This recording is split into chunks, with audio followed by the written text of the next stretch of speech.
Well, welcome everybody to this afternoon's discussion about Malaysia in Deluge, I suppose, both metaphorically and literally right now, unfortunately.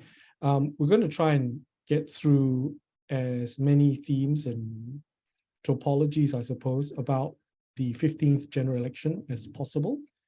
And with us here today, we have Professor James Chin, University of Tasmania, who is in Kuala Lumpur at the moment, Ira Azhari, who is a Fulbright scholar and at Ideas, but she is in New York right now, joining us before she hops on a plane back to KL, and Dr. Greg Lopez from Murdoch University, who is in Perth right now. And we're here at Sydney University on Gadigal land. We will start, first of all, with our participants, Professor Chin, Dr. Lopez, Ms. Ira, with a couple of opening statements, and then I think we'll try and keep this as loose but informative as possible and have an open discussion. Perhaps we could start with James, who is in KL right now, who could tell us a bit about how the election campaign is going since it's officially started. And he's been traveling from Sabah all the way to the peninsula. James? Yes, good afternoon, everyone. And thank you very much, Kin, for your kind introduction. And thank you for University of Sydney and MASSA for the kind invitation for me to take part in this webinar. So perhaps before I talk about my travels, I'll start off with some of the important things about this election. I think there's sort of 4 or 5 really important things about this election before we actually get the discussion started. The first is that this is the first election since the pandemic. So I think it's crucially important because the pandemic has really damaged Malaysia's economy. So people are looking towards the new government in terms of bringing the country back to some sort of normality, especially economic growth, jobs, prosperity. If you go around Kuala Lumpur, you'll find that everything is really, really expensive, and a lot of people are actually struggling, including the middle class. Secondly, I think the election is very different from all the previous elections in Malaysia, in the sense that if you look at all the previous elections in Malaysia, you always had one dominant coalition or one dominant party going into the elections. This time, it is widely accepted that there were 3 key players. There's no more one dominant player. You have the Barisan Nasional, you have the Pakatan Nasional, and of course, you have the Pakatan Harapan. So I think that is quite different in terms of thinking towards the election. The third point is linked to the first point, is that people are really looking for political stability. Again, this has never happened in Malaysia's political history. When you talk to the people here, they talk about how difficult it has been for the last 4 years, where you had 3 different administrations and 3 different prime ministers. And the fourth point, of course, is something that is not widely known, even people are not talking about in Malaysia. And it's linked to point number 3, the issue of political stability. Unfortunately, the people looking for political stability are only the people on the Malayan side or the peninsula side. I can tell you that the people in Sabah and Sarawak may not be totally in agreement when it comes to political stability. Because when you talk about political stability, you're talking about a very strong coalition that will emerge from the Malayan side. The people of Sabah and Sarawak may not like that very much. The reason is because they're hoping that you won't have a clear winner on the peninsula side. So you will rely on the MPs of political strength from Sabah and Sarawak to form or stay in government. The reason they want that is because they're still trying to sort out the MA63 and other political concessions. But more importantly, they felt that they've been marginalized for the last 50 years. So it's really time to leverage on their political strength in order to get maximum concessions from the Malayan side. So I think this is one of the key points that a lot of people have missed out. And this is consistent with what we know about Malaysian studies, and that Sabah and Sarawak has been marginalized for a very, very long time, until I came along. But never mind. But in terms of the impressions is that after about a week of campaigning, you'll find that the political climate here is still very cold. If you go around Kuala Lumpur, there's hardly any what we call the flag wars. There is a lot of political activities going on, but it's mostly small gatherings. There hasn't been any so-called big rallies. That is the hallmark of the opposition. But the big thing I've noticed that is different from 2018 this time is that the political parties are spending a lot of money and a lot of resources into what we call the new voters. As many of you in this seminar knows, Malaysia amended the constitution, and there was suddenly about 7 million new voters on the electoral roll. The bulk of them are what we call the 18, 19, 20-year-olds. So a lot of money has been gone into social media, especially in terms of producing TikTok videos. I don't remember seeing a political TikTok videos or short videos back in 2018. But today, if you go around all the major social things like Telegram, WhatsApp, you find, there are all sorts of TikTok videos. And even some of the older candidates, for example, there was a candidate who is more than 70 years old. He's producing a lot of TikTok videos. So you can see that, everybody thinks that they have to go all up to capture the youth vote. The only final comment I've made is that I haven't seen any big money being thrown around yet, but I suspect all the political parties are holding off with the final week of campaigning because the political climate is very cold. Most of them are thinking that a lot of people are undecided, so we better do the big push in this coming week, which is the final week. So I expect a lot of resources, a lot of money, a lot of things to happen probably from Tuesday onwards. And there will be all sorts of things happening on Thursday and Friday for the big push for Saturday morning. Thank you. Great, thanks, James. It's good that you raised a couple of the issues there, like political financing, the amount of money being thrown about, the aftermath of, I guess, a couple of years of pandemic and lockdowns, and how everyone has sort of migrated their conversations online, and the rise of, I guess, the mobile phone derived conversations and propaganda. And maybe as well that this so-called youth voter demographic, because of the changes brought on by Undi 18 and the automatic registration, actually speaks quite a lot to what has been a very popular episode in our podcast series, Malaysia and Deluge, which Ira Azhari has had several comments about, I think, about some of her views and her insights into how things are going, both in the financing front as well as what this new 6 million plus strong cohort of voters coming in are going to mean. Ira, maybe you want to, sketch a picture for us as to how things look from your end? Thanks, Kim. Thanks, everyone. Hi. I guess it's the day is just turning here in New York. It's about midnight here. So yeah, I'm glad that Prof. James brought up the issue of financing and also the sort of lackluster campaign atmosphere so far. I have read some analysts saying the same. So with regards to financing, actually I just read an article on the Vibes about how UMNO is actually more cash strapped this time in this election, and are not able to spend as lavishly as they usually do on campaigns, which probably explains why there are not as many flags as there are in previous elections. So yeah, it's an interesting article where the article was mentioning they interviewed several people who obviously want to remain anonymous, but saying that each division used to get about 3 million ringgit, but now it's down to 1 million.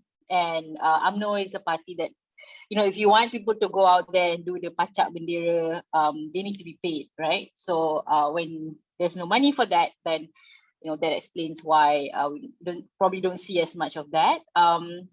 That's an interesting point and something interesting to observe. And I guess when it comes to financing, I'm also quite interested to see how, the newest party on the block, which is Muda, and Muda is a party that, a combination of being new, but also consisting mostly of young people with sort of more activist backgrounds who do not have the same access to money and to business networks as a lot of the more established parties, right? So it'll be interesting to see and to observe how they raise funds and how they spend that money with their 6 candidates, I believe, running in this election. I guess I just want to touch on just 2 more things on the youth factor. I always get asked this question, which party or which coalition are young people going to go for? Are young people sort of politically aware, educated enough to make choices during the election? And what I always say is that young people might be disillusioned with partisan politics. Honestly, I think who isn't? A lot of people in Malaysia are, not just young people. But it doesn't mean that young people are not engaged in issues, in political issues, right? So young people have been at the forefront of so many causes that we've seen for the last 2 to 3 years. The Lawan protest, the Hartal Doctor contract protest, the protest on food prices, I believe that was more recent. So yeah, young people are at the forefront of all of those causes, and those protests would not have happened without the mobilization and organization of young people, really. But who they're going to vote for, that remains to be seen. And I think the challenge is onto the political parties to make their case on why is politics a platform that young people should believe in to for all these changes that they want to see happen in the country. And I guess just my 3rd point is I think this election, more than, or maybe it's just me, but I feel like more than the other elections previously, this issue of candidate selection has really just exploded out into the open across all parties, right? And I'm sure candidate selection has been, a huge battleground in all parties for a long time. But I think now, because of media exposure or social media or the fragmentation of parties, it's just really gone, to the forefront across all parties. Obviously in UMNO, there was, this so-called big purge of the sort of pro-Ismail Sabri faction and all that. But I think this whole fiasco on candidate selection really, I think I like it that it's been brought up to the forefront so much, because it really exposes how I think if politics in Malaysia is going to change, then we need to have a conversation about political parties and just how they are structured and how candidates are selected.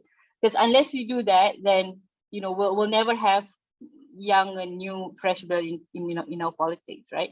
So yeah, so I think that's a really interesting thing, and I hope that all the scholars and PhD students studying this election will write something about that. I'm really looking forward to delve into that, actually. So yeah, I think I'll stop there for now. Thank you. Thanks, Ira, for helping us get a better picture on that. I was just curious, when you mentioned, some of these new coalitions emerging, and also the candidate fiasco, as you put it, a lot of that seems to, I guess, speak to some of the conversations that Greg and I had been having recently, arising from our podcast as well, and speaking to economists about where the Malaysian economy needs to go after basically pretty grim times the last few years, and only saved in a way by the commodities, oil and gas boom lately. But it also seems to suggest that if the 2018 elections was the culmination of a lot of hope after 2+ decades of reformasi, what does the 2022 GE15 promise us, Greg? I mean, you've actually sketched out this interesting array of at least 3 possible coalitions going on right now. Yeah, thanks, Ken. James mentioned that this election is unique because there is no dominant party or coalition. It's a very important point. And there is actually no point on, very difficult to differentiate between the current coalitions. And then Ira mentioned sort of the challenges within the political parties. I'd like to offer a sort of a general framework how we could look at these issues, and then I will then dovetail into sort of the longer term issues that Malaysia faces. So I'll talk about leadership in, very quickly, leadership in political parties and coalition, the ideology of these coalitions, how have these three coalitions managed the Malaysian economy over the past 4 years, and how do they see Malaysia going from GE15 onwards. So there's this famous, you can find this on Twitter. We've got Pakatan Harapan, we've got Pakatan Nasional, Barisan Nasional, Gerakan Tanah Air, and then in the Borneo states, Gabungan Parti Sarawak and Gabungan Rakyat Sabah. So, if it was not already confusing with the number of candidates, just the sheer number of political parties tells you the story. Now, so how would you look at all these coalitions? So I'm going to only look at sort of the the three main coalition. So number one, leadership of the political parties of the coalition. I would consider Pakatan Nasional as a very authoritarian political party. So PAS, it's Abdul Hadi Awang's party. He has purged the moderates out of PAS, and people who dissent his views have been kicked out. Bersatu, well, Muhyiddin's party, he was perhaps the most authoritarian prime minister. He suspended parliament. Never has that happened since Tun Razak's time after May 13. And then if you put Gerakan Tanah Air together, and I put GTA together because although they are a loose coalition themselves, their ideology and the leader of Gerakan Tanah Air, which is Tun Mahathir, he is vehemently against UMNO. And we also know he's vehemently against Anwar Ibrahim. So GTA, I suspect, has some informal agreement with Pakatan Nasional to work together. In terms of ideology, well, Pakatan Nasional and Gerakan Tanah Air is the consolidation of all right-wing Malay and Islamic parties. Okay, so if you look, Pejuang, Gagasan Bangsa, which includes ISMA, Putra Parti, Bumi Putra Perkasa Malaysia, Iman, Berjasa, these are all right-wing Malay Muslim parties. And if you take the ideologues behind these political parties, people like Marzuki Muhammad, Wan Fashal, Muhammad Abdul Khalid, these are individuals who talk about Bangsa Melayu, Bangsa Teras, greater Bumi Putra code for Malay, support for Malay, the Malay agenda. So there would be in my view, communalism at its furthest right. Now, Barisan Nasional, as we know, has been the vehicle to mediate this communalism.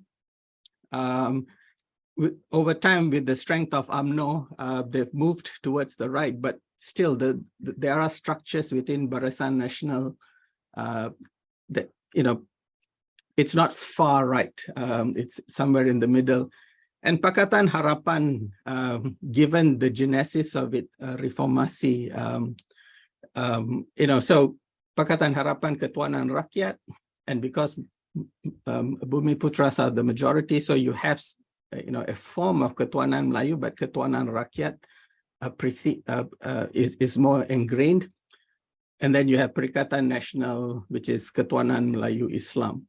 None of these political parties are democratic in my view, because challenging the leadership in any of these political parties are hazardous. So that's on the authoritarian and party ideology.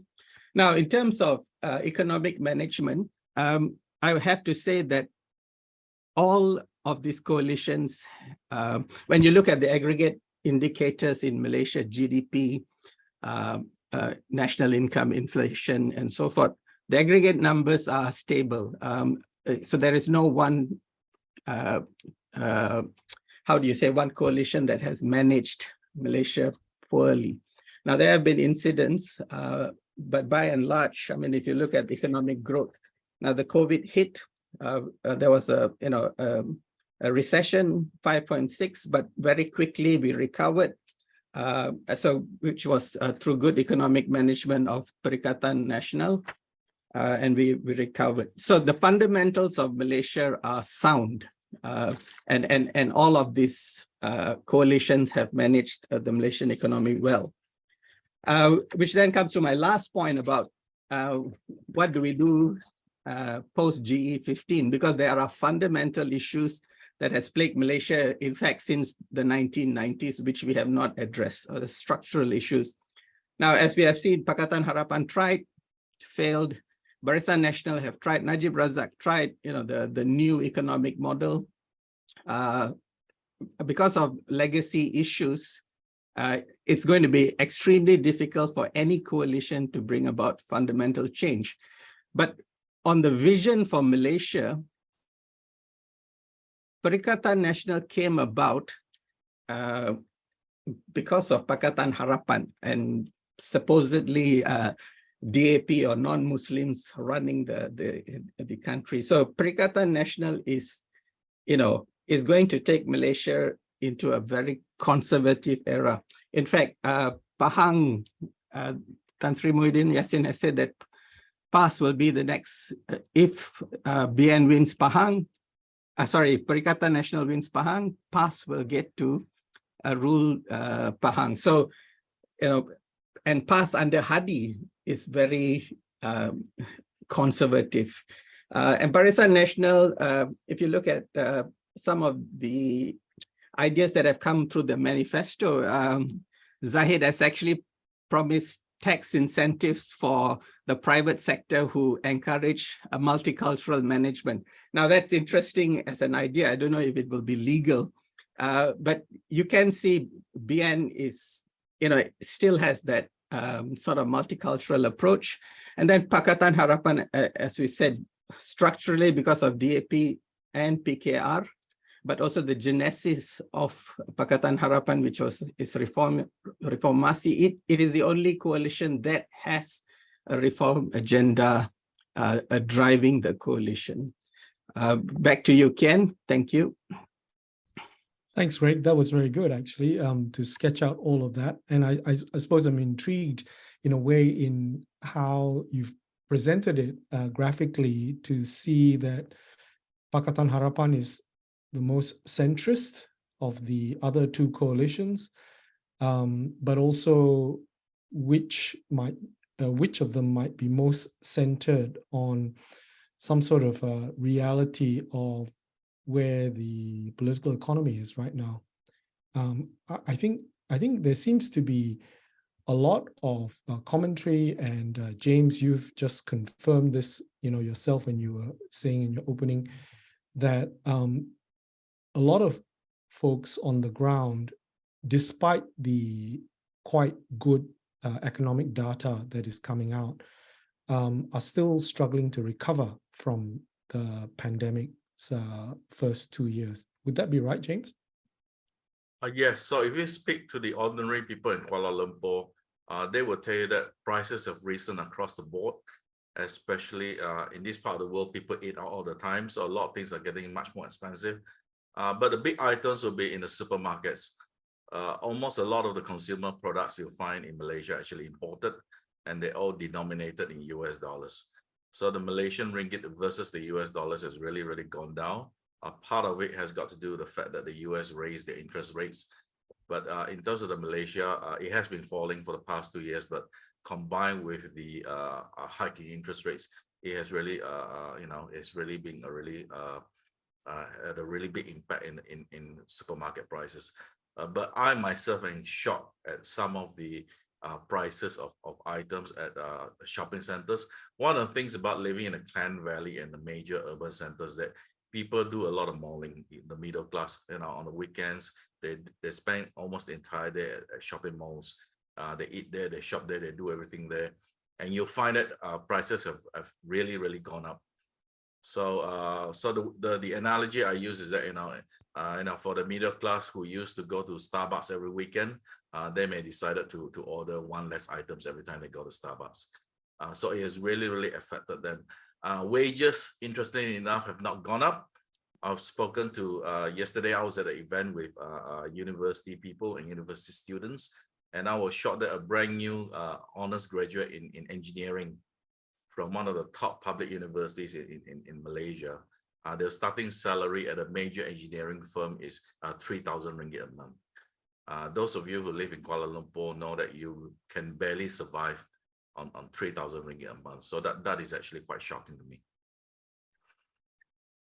But it's this cost of living issue and the economic issues of inflation really that lead a lot of people to wonder whether politics or good governance or government can actually solve any of these woes, right? Ira, I mean, you and I have been talking a bit about this disillusionment, if you like, with the whole political process, where a lot of faith was shattered about even voting because of the so-called Sheraton move in February 2020, which, collapsed the reformist Pakatan Harapan government after not even 2 years, right?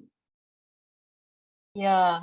So yeah, I mean, definitely wages is probably at the top of the concerns for young people, for fresh graduates. I think our graduate unemployment still remains to be at quite a worrying level.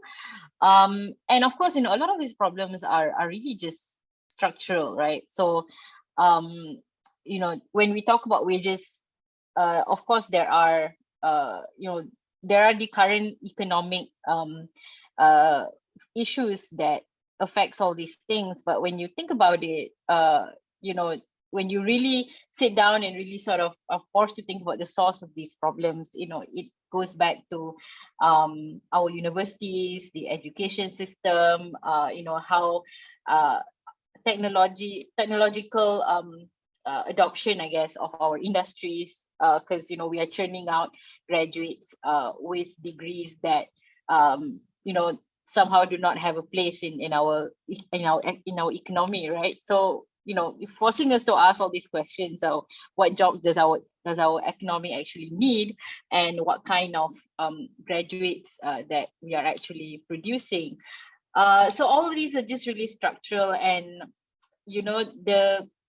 going back to this issue of political parties and politicians. I mean, unfortunately, I don't think any of the coalitions that have come and gone within the last 2 or 3 years, I really have that kind of long-term thinking or long-term vision or goal to really correct these problems at the sort of tackle the root causes of these problems.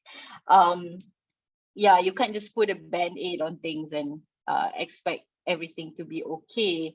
I mean, the major coalitions, I think, have already released their manifestos. I mean, this might sound a bit strange coming from someone who works in a think tank. But unfortunately, I think manifestos have kind of become something for a rather niche audience. I feel if you notice, like, they can't even use the word manifesto anymore, right? So it's like it's either tawaran or iltizam or some other word that these coalitions are using for what is actually essentially a manifesto. And I think this is really it's a sign that I think the Buku Harapan in 2018 was a something that a lot of civil society groups and academics kind of lauded as being probably the first one that really had institutional reforms in it. But then I think unfortunately, because I mean the Prime Minister at the time himself even sort of dismissed the importance of the manifesto. And of course, I will not discount the fact that PH only had 22 months in power and literally just didn't have time to complete all those promises. But it's so unfortunate that because of that now, I mean, I feel like manifesto has become a taboo word. So, what are the platforms or the sort of, what are the platforms available for coalitions and parties to really be policy oriented, right? I mean, I think we are still very far from that. Although the awareness, I think, has risen over the years since the PH government took over, at the importance of policies and sort of this long-term thinking. But I think, the situation over the last 2 years has shown that, there is very little willpower or political will, which the term that is always used is that, right? A lack of that. So it is tough because there's balancing this whole notion of stability with the fact that we can't run from, which is parties are fragmented, society has changed, and there are now a group of people, young people, new voters in the country that have very different demands and interests compared to the previous generation. So how is the political situation changing with that, right? So I think I would really love to see that sort of push to a more policy oriented platform and discussions in our politics, but I think there's so many things that are holding that back, really, from happening. Thanks, Ira. I think it's very funny that you should raise the issue of contentious manifestos, which barely anyone pays attention to, and the tawaran or the offers that sound like a mega sale that we cannot miss out on, which is sort of a slogan I did in Publica a decade ago and now coming to bite us back in some ways. I was just curious, it is also time actually to encourage as many of you who can participate in this to send us some questions through the Q&A function in the Zoom. I'm not sure how else we can see them, however, if someone can relay them off Facebook as well. It would be good to try and answer some of these in your next response, James and Greg as well. For instance, there's one here which says given the multi-corner 4 to 9 to 10 corner fights, realistically, what are the chances for coalitions like Pakatan Harapan to form government even with their claimed 80-90 seats win, because you need 112 to form government. So, and you have the anti-party hopping laws now which hasn't really been passed. So how do you actually form a legitimate or credible government, which of course we sort of need, right, to push through some of these quite tough reforms that are necessary if we are to get away from this short-term problem thinking that Ira and the rest of you have been raising. James? Yeah, I just want to add on to what Ira said. I think it's very important that, because we're speaking to the international audience, manifestos have never been taken seriously in all the elections in Malaysia. Basically, that's not the right way of talking about it, because all of us here are taking it very seriously, because we are part of what we call the chartering class. The people who elect the government of Malaysia are in the rural areas of Sabah and Sarawak and the rural Malaysians. A manifesto has no meaning for them. So that's the reason why it has to be offers. What can you give me when I vote for you? Right, coming back to the question on how do you put the coalition together, all right. I'll start off by saying that let's listen to what the political parties are saying themselves. So Rafizi from Pakatan Harapan said that he's on track for 90. Barisan Nasional said they're on track for 80. Pakatan, they do not want to come out openly and said, but they did tell me that they're on track for about 70. So assuming that these guys are right, you add another 10% on top, most of them are aiming for roughly around 90 to 100. So the magic is really to bring the people over from Sabah and Sarawak. GPS is in a solid position because they're on track for at least minimum 25. Now that may not sound a lot to you and me, but people keep forgetting 25 is more than 10% of the Malaysian parliament. It's a big block. Sabah will be split 3 ways. So you can assume that whichever block coming in Sabah will probably have about 10 to 15. So collectively, the 2 biggest blocks in Sabah and Sarawak will be coming in with roughly more than 36. So they may even reach 46 or 20% of the block. Now, the way it works in Malaysia is that 112 is actually not an important figure. 112 is actually a figure that are looking for trouble because it will not be stable. The sort of starting point for stability in the system is 120. 130, then you can smile a lot, go up, makan angin. The big number, the magic number in Malaysia they're looking for, which they won't get, is 148. With 148, you're the king of the hill, can do whatever you want, because that is the number that allows you to amend the constitution. So in terms of political stability, I'm looking for a government that's 120 and above. It is actually very easy to put the coalition together at 120. It is not a problem. Putting together the coalition is not a problem. The problem is, how do you divide out the ministry, divide out the spoils of government? That is a much bigger problem. Because here we're talking about economic stuff and all that sort of thing. In terms of the investments, investors and people looking into money in Malaysia, right?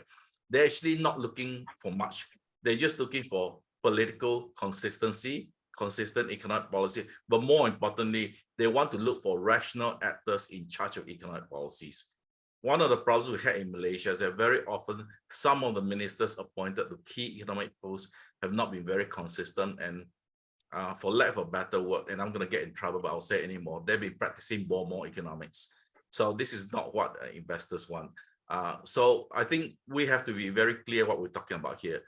For me, putting a coalition together is not a problem. It is because everybody wants to be in government. In Malaysia, being in government means you have access to all sorts of resources. So that's the reason why even PAS, an Islamic party, wants to be in government, or in fact, they're desperate to be in government.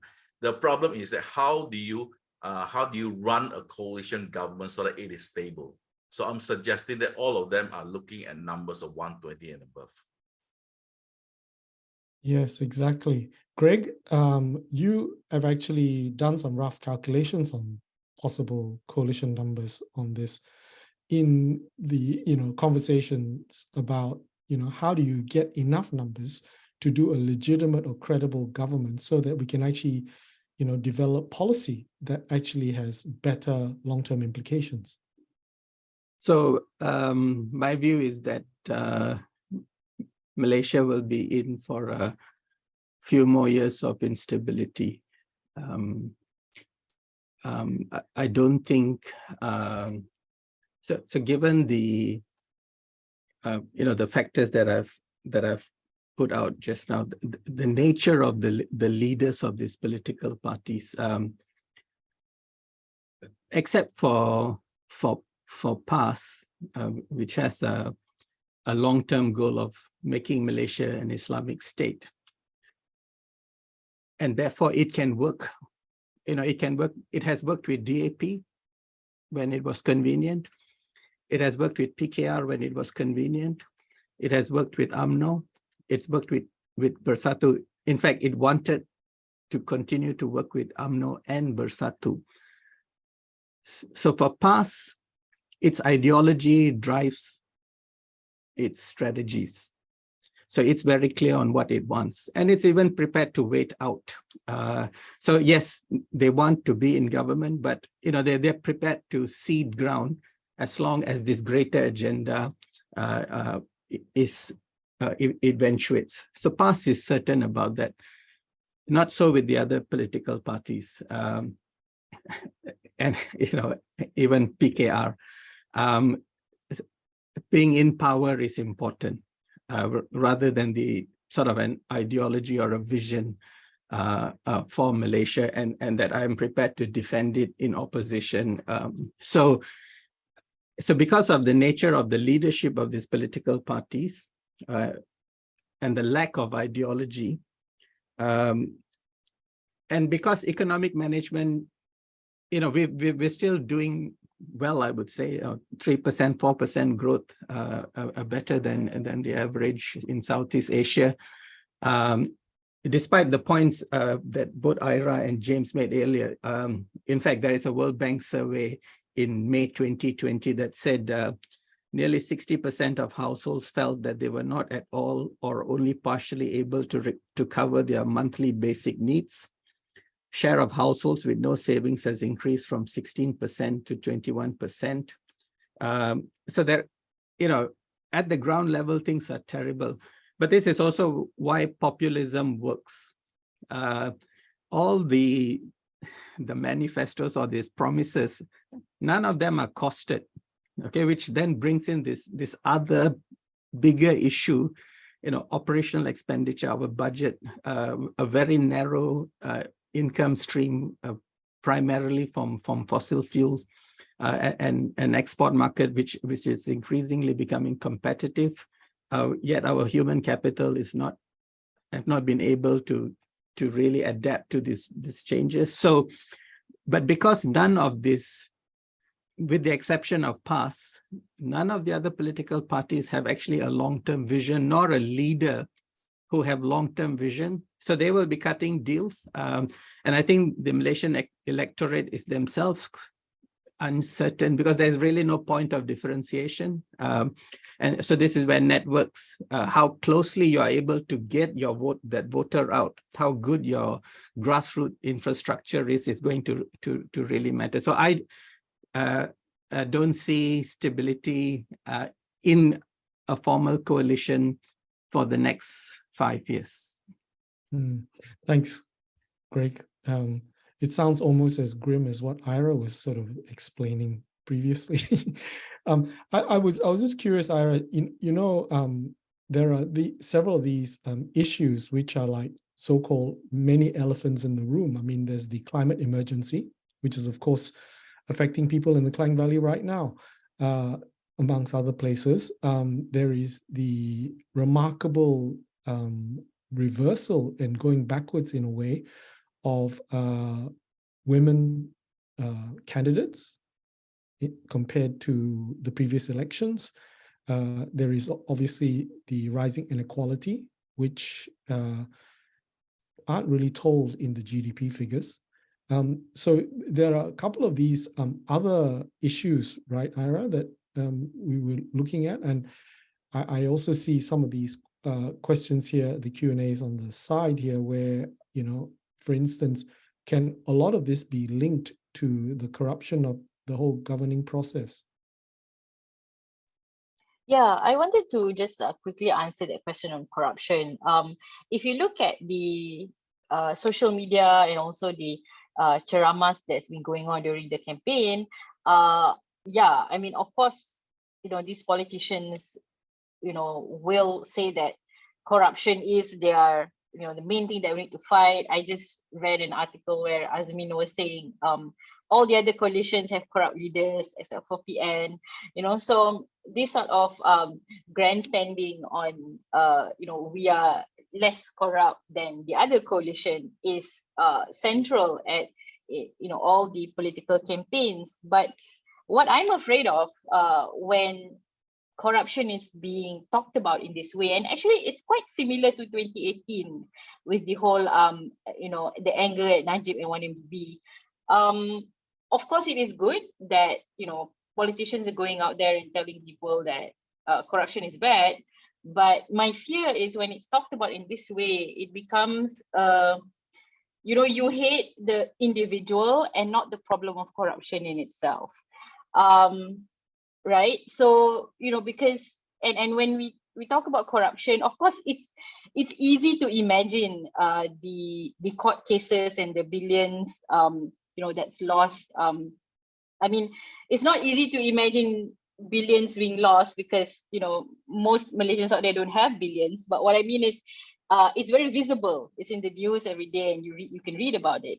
But corruption is a mixture of many things, right? Corruption is also about the wrong incentives that is in our political system, right? So our politicians and our political system is fueled by all the wrong incentives, right? So politicians are need to have a lot of money because our political system is ran by amongst them is being ran by personal relationships between MPs, aduns, and also voters, where there is a need for you to hand out cash when you go to weddings and funerals and open houses and all kinds of turun padang activities or going down to the ground activities that our politicians need to do. You just need to go look at the campaign pages of all our candidates at the moment, and that's all they do, right, during campaigning. So where are they getting this money from, right? I don't think many people pay attention to that or even want to know where they're getting that money from. So we need to see how our political system is incentivized, and for me the incentives are all wrong. So painting corruption as just being about Zahid or about Najib, it risks the problem of corruption being just about individuals and not what is at a deeper level. Secondly, the question on women candidates. So this is a good question. I think, wow, we could do a whole other webinar just talking about women participation in politics. That's my other pet topic besides political financing. This is related to, I think, the candidate selection issue, right? At the end of the day, there is this, because our political parties are just so extremely hierarchical that, if you are a woman candidate, if you're a woman candidate, if you are not a ketua bahagian or you're not a ketua wanita bahagian, or something of that sort, then it is even extremely difficult for you to get a seat and for you to get a winnable seat. And if you notice, wanita, I think someone from Wanita UMNO spoke up and said that, what happened to BN's promise of putting 30% women candidates? I mean, if Wanita UMNO is speaking out, then it's bad, I think, right? Because what the UMNO rarely speaks out like that about issues, internal issues. So it shows that it is bad, and it is really disappointing. And for me, honestly, we need to get rid of women's wings in political parties. Like, if you keep the current system that we have now, then women are always just going to be in boxes, and it just reinforces gender roles in politics, actually. So I think I'll just stop there. Thanks. Thanks, Ira. James, you wanted to add to that? No. Okay, I thought you were wanting to do this. Oh, no, the point I wanted to make was that all the political parties actually promised to work towards the target of 30% women representations. That's been more than 10 years they've met that commitment already, and nothing has happened. In fact, women's representation has never gone beyond, it has never gone beyond even half of that 15%. Yes, so we haven't really progressed, actually.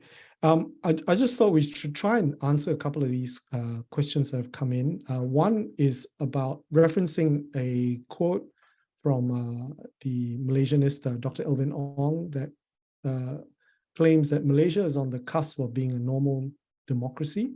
What all of you think about what is a normal democracy? The other question, which we can try and attempt, is from Chaco Variketh in KL, about whether Harapan, Pakatan Harapan, has alienated its base and its voters.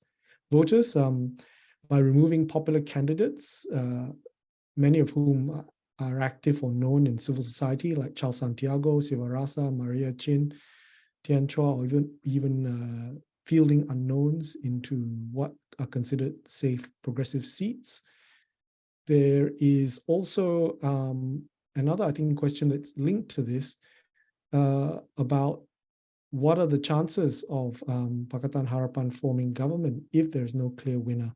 I think that's partly been touched upon now. Would any of you like to tackle those questions? I'll probably connect this to the points that I had made in my opening statement. So two structural issues plague, or in my view, plague the electoral competition.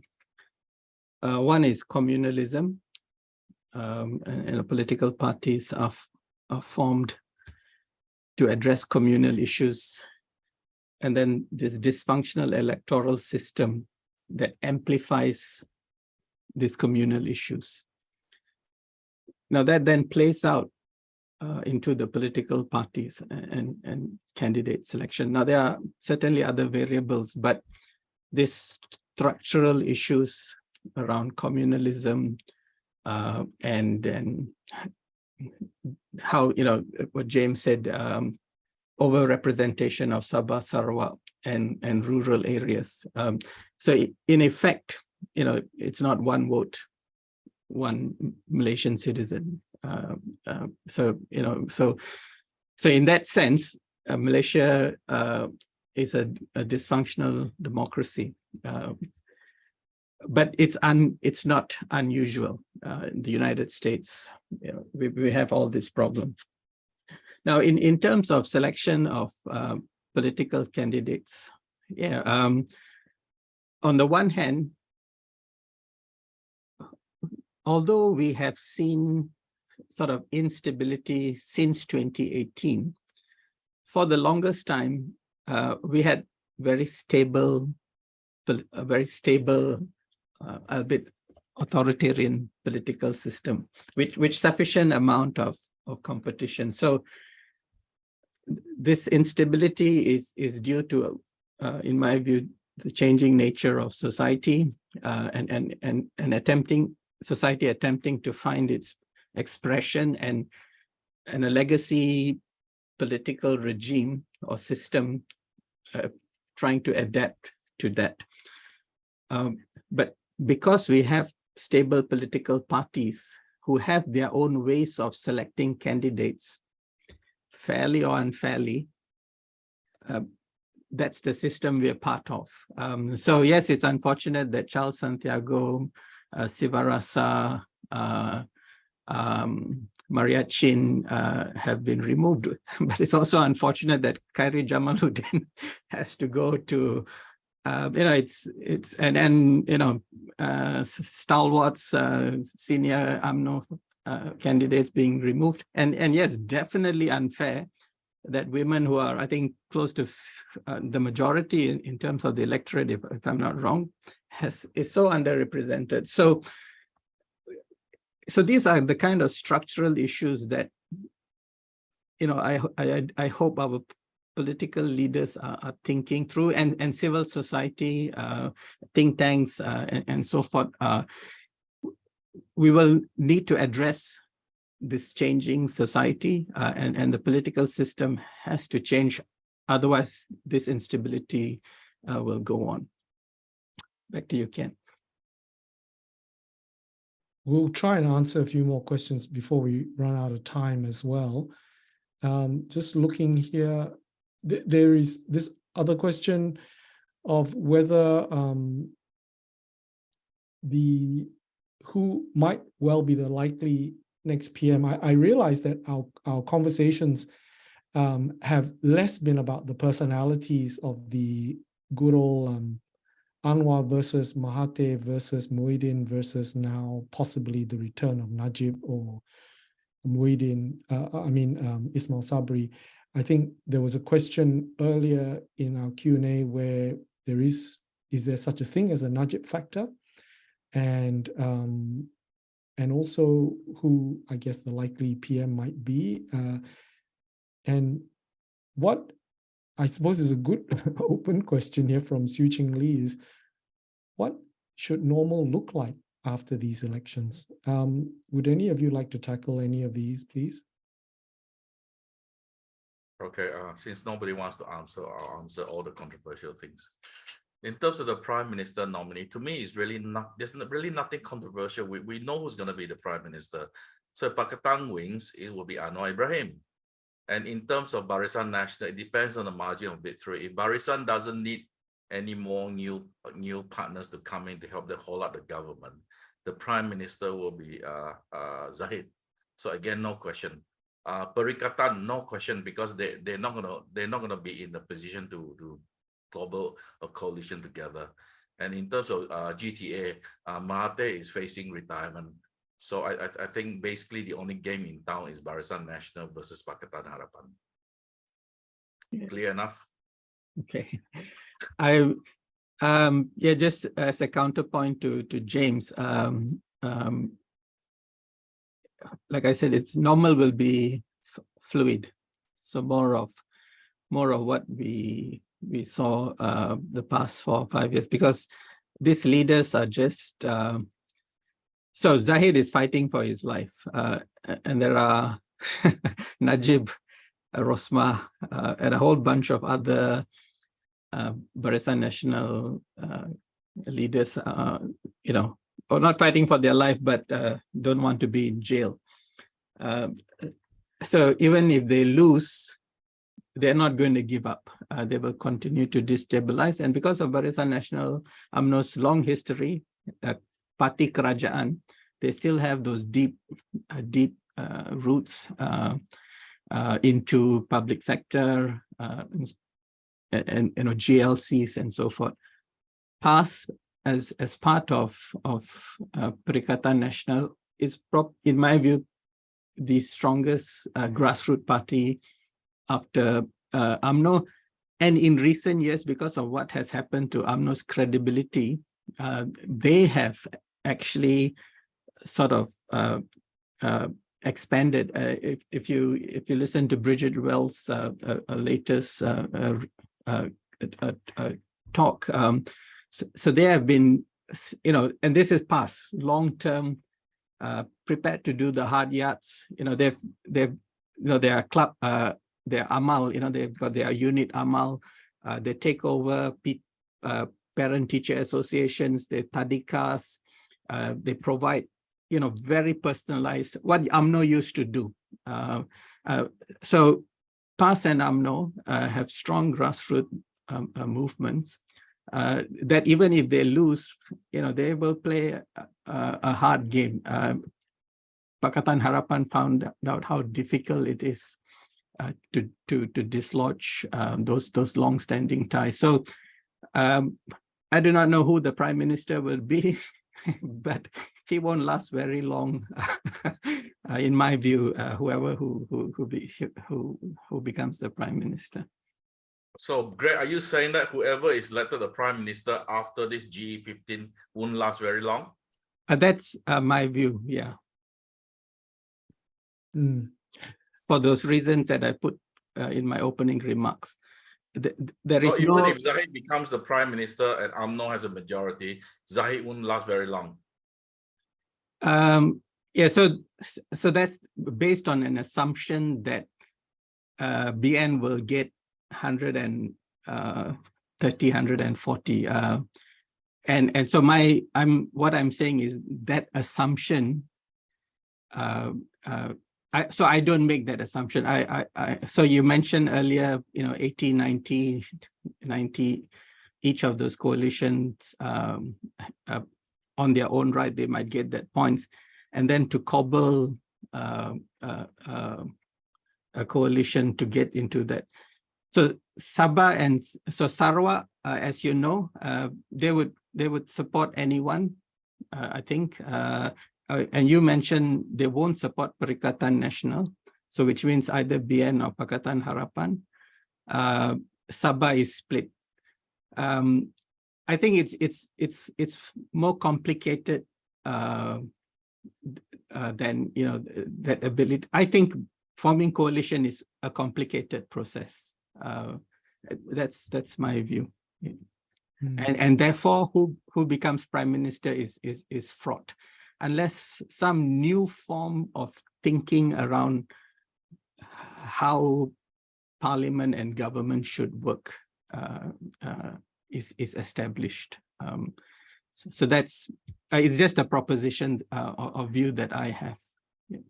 Since we're running close to the wire and out of time, I guess it really is up to Ira to give us the great predictive insight. Who actually might be the Prime Minister, Ira, and who would be preferable? Who would be preferable? Oh gosh. Yeah, that's I don't know if none of the above is an option, but I mean, for me, I think, if Pakatan Harapan by some, miracle manages to dislodge everyone's predictions and manages to form a government, I mean, look, I think, Anwar Ibrahim, many things has been said about him and, all his attempts to become prime minister, but I feel like, the as Malaysians, we just need to go through that phase where, he gets to become prime minister, or else I think there will be just so much baggage and just so much, toxic history that we cannot get over if that doesn't happen. So if PH gets to form a government, I think, it's time that he gets to play that role that he has wanted for a long time. But all predictions are saying that that's not going to happen. They won't be able to form that government. So yeah, I mean, but I think just to add on to that, what the last 2 years has shown, at least from a civil society perspective, is that, when we have a weak prime minister, the prime minister is in a weak position, it actually presents opportunities for reform. So I think whoever the prime minister is, if we go by what Greg said, he will not be in a strong position.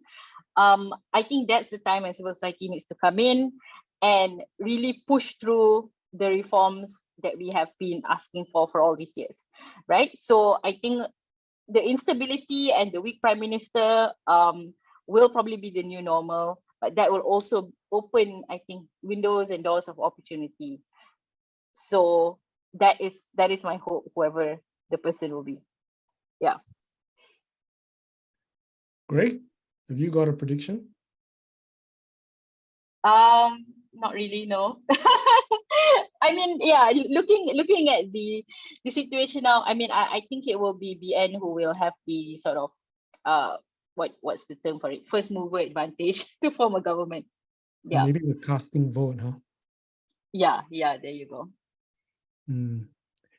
And what should we look at in terms of just looking at some of these questions? James, this is something that I think you've discussed in the past. Is there any possibility that there would be a deputy PM from Sabah or Sarawak? Oh, that is a done deal. If either Pakatan or Barisan gets in, there will be a deputy prime minister from Sabah or Sarawak. It's a done deal. Right. Okay. So this is where this so-called kingmaker view of the Borneo states come in.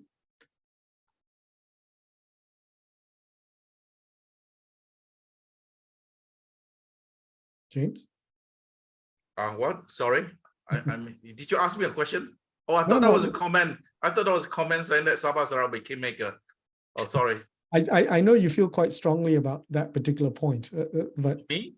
That's fine. What gave you the idea? Okay. All I said was that the preference among the political class of Sabah and Sarawak is that they do not want a strong federal government because they're afraid of being marginalized again, which is a reasonable point. And given the history they have faced when Barisan Nasional was very strong, it is understandable why they feel that way. I think to conclude our discussion, perhaps we could try and attempt to see if we can forecast some sort of near future post November 19. Is one, I guess we've all decided or concluded that there won't be any one overwhelming coalition, and a lot of horse trading or deal making will have to happen. But two, what are the outstanding issues backdrop that they'll have to be dealt with? I mean, we've touched on many of those economic challenges that are there, but there are also some societal and political ones, aren't there? And the more long-standing issue of, say, PAS's own religious political agenda, right? Would any of you like to sort of, comment about what we should expect after November 19, aside from the uncertain deal making? My position is, sorry, Greg, go ahead. Thanks, James. So we'll need to put, my take will be, we'll need to put Malaysia within the international context. So we currently have a recalibration of the international order. US, China, and then Russia, Europe, US. So this recalibration, will have impact on Malaysia. The sort of technological war, tariff war between China and the US will have economic implications. We've been fortunate so far, Malaysia, in sort of reaping benefits that have been created. But if this global confrontation doesn't go well, there will be repercussion all over. Then in the shorter term, the inflation rate in the US will have significant effect, and we already see that in the Malaysian currency becoming weaker to the US. Now, it's a more long-standing issue. Household debt has been growing steadily from 80% of GDP in 2017 to now 93%, or in 2020, 93%. Inflation, especially related to food and energy, has been increasing. Unemployment, although considered normal, 4%, but still the underemployment, and more importantly, employment that doesn't pay a decent wage. So this is the issue, and then let's not forget climate change. Good Lord, we're having an election in the monsoon season that will, in a way, be front and center of many Malaysians. And then all these promises that have been made that will have fiscal implications. So all the manifestos talk about what the governments will or coalitions will do. They don't talk about how will it be financed, which is the other side of the balance. So, I like what Ira is saying. Hopefully this gives an opportunity, one, for the coalitions to find some middle ground, something like that memorandum of understanding, parliamentary select committees, parliament becomes more effective, and through that process, civil society now provides that sort of pro bono and also honest broker, sort of intellectual arguments based on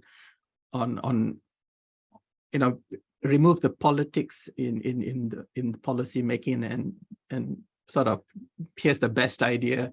Okay, now you politicians go and sort that out. So yeah, so Malaysia is a very open economy that will have a significant impact, and we need to manage our fiscal, our fiscal management is going to be very, very important. Thanks, Ken. Thanks, Greg. I guess do you have any final words, James, in KL and Ira in New York? Yes, I just want to say that there will not be any political instability on the 19th or the 20th. There will be a prime minister that will be sworn in. I think all this talk about political instability is because people don't understand that when it comes to elections, all the things that has been discussed this hour, while interesting, has no bearing, because among the elites themselves, the only game in town is the numbers game. So all these things that we're talking about is actually not on their mind. It's only on the mind of the Bangsa crowd, the chartering class. So basically, the bottom line for me is that we will have political stability. The numbers will be cobbled together on the 19th. The prime minister will be sworn in, and there will be a government going forward. As to the issue that Greg raised about political instability and the prime minister being weak, over the short term, whatever it is, this will not happen. The reason is because the elites understand that the system or the turbulence that we had over the last few years has not worked for anybody, including themselves. So my understanding is that there's already a minimum understanding among all sides about how to proceed. The issue about manifestos and how they're going to fund for it, this has never been an issue, because in the Malaysian system, it's always been an issue of making promises, because people here forget easily.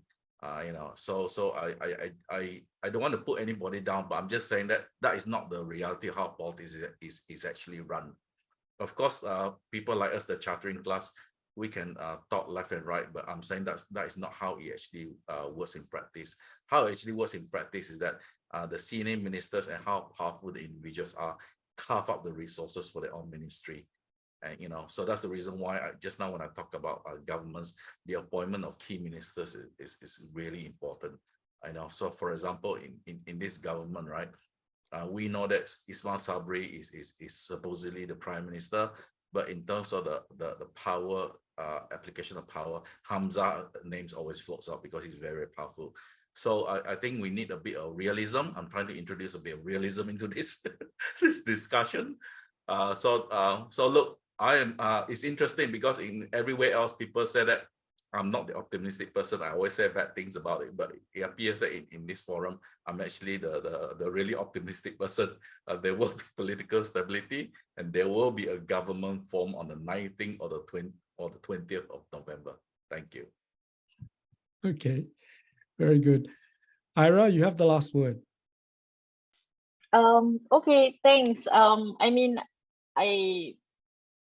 I think for me, more than anything, in the lead up to these elections, has really, thrown up front and center, how unreflective our political class is of Malaysian society, of the aspirations of young people, especially. Our politics has remained to be, static, unmovable, extremely hierarchical, really closed off to change and diversity. And that really has stood out to me more than anything. And I really hope that, with the entrance of new parties and with, greater awareness amongst young people who have resources at their fingertips, that slowly that sort of that dial will start to move, however little, to make our politics just more reflective of changing times. And I don't think our political leaders have a choice. All around the world, the call is there, right, for politics to just be more reflective of society and of what people want. So I really hope this is the small start that we can make towards that. So that's my hope. Thank you. Thanks, Ira, and happy voting, everyone. Those of you watching as well. And thanks very much to the Sydney Southeast Asia Centre at Sydney University and MASSA, the Malaysia-Singapore Society of Australia, which is an affiliate of the Asian Studies Association of Australia, for helping organize and hosting this. Thanks, James. Thanks, Greg. Thanks, Ira, for joining Thanks, us. Ken. Thanks, James. Thanks, Ira. Thanks, Ira, especially. Way past your bedtime, I know. Thanks, everyone. Bye. But Cheers. you'll be back in the kampong day after tomorrow, thereabouts anyway, right? So Yeah, well, time difference means Monday. So Monday morning, I'll get back to KL. So yeah. okay. Happy voting, All right. everyone. Happy voting, Thanks, everyone. everyone. Cheers. Bye. Bye-bye.